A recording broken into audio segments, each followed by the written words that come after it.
Hi guys, welcome to my videos. So some people are reporting secondary verification by WES.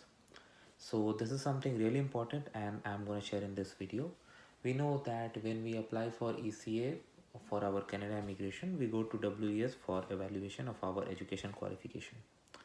So there's a process like creating an account, paying the fee, getting the documents to WES. Many years back when I had my evaluation, it was very simple, like get the documents and send it to WES. But now certain documents WES wants from the college, the institution, the university itself.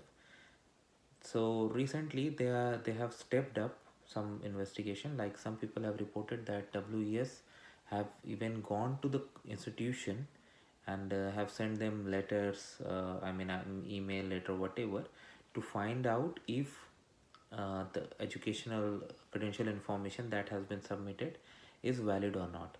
This is probably to stop the fraud, because people can do fraud up to any extent. There is no closing boundary of it. But unfortunately, because of these things, even genuine cases are getting delayed. So if it happens in your case, like they go for secondary verification, do not get worried. If your education qualification and everything is correct, definitely you are going to get a positive response. But yes, it may delay for a week, so for few weeks.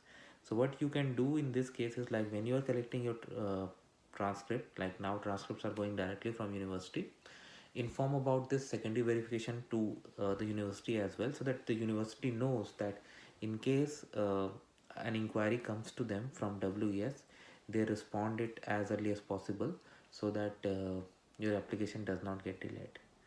So this is what I want to share with you, and this is something really important for those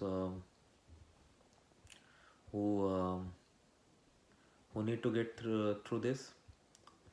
So that's it for now, guys. I hope you like this video. Make sure you like and comment, and if you have any concern, any question, anything that comes in mind, feel always absolutely free to us. Thank you, guys.